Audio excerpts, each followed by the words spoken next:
So what I want to do this morning is just share with you some key thoughts around positive intelligence and how to build your mental fitness. Talk a little bit about the impact this has had on my life as a coach and just all of the wonderful benefits of understanding ourselves and how to continually build our mental fitness. I got engaged with positive intelligence almost 2 years ago. There's a fantastic book written by Shirzad Shermaine, and he has a program for coaches that focuses on positive intelligence. He's a great teacher and coach, and I really enjoyed the program and walked away with learning that I could apply to my coaching practice. And also, it supports my background in emotional intelligence. So one of the key messages is your mind is your best friend, but it can also be your worst enemy. And in this case, this refers to those negative thoughts that we all have that come to us and say, oh, you're not good enough. Folks are going to laugh at you. You're going to make a mistake. You're going to blow it. You're not ready. All those thoughts that come to each of us. And our mental fitness helps us to manage through those thoughts. Your mind is just constantly sabotaging you, both around your potential, your performance, and your happiness. And all your negative emotions, including stress, are what we refer to as self-sabotage.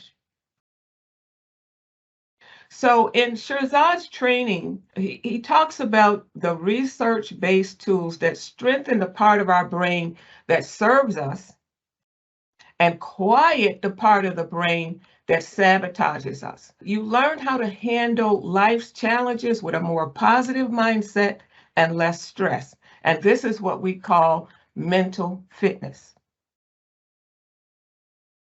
In mental fitness, you will experience immediate and sustained improvements in both your well-being and your performance.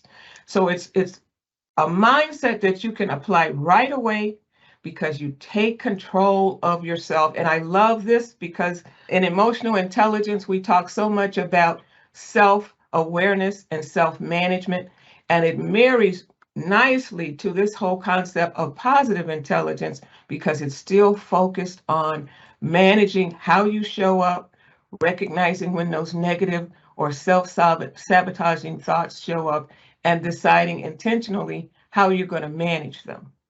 So you boost your performance, you improve your well-being, and you strengthen relationships.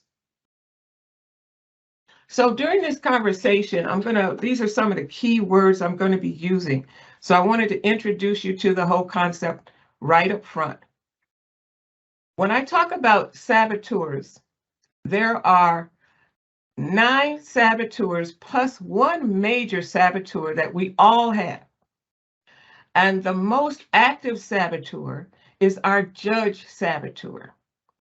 And that is when right away, we're judging others, we're judging ourselves, we're judging circumstances, we're leaning toward, the most negative part of things, or we're just really just hard on ourselves, hard on others. That judge is always there. There is no concept where you can get rid of the judge. It's all about understanding the judge is there, being able to name him when he shows up, and then having tools in your tool bag that you can apply to help yourself address the judge and quiet, as I spoke about before, quiet that judge and raise your self-management skills.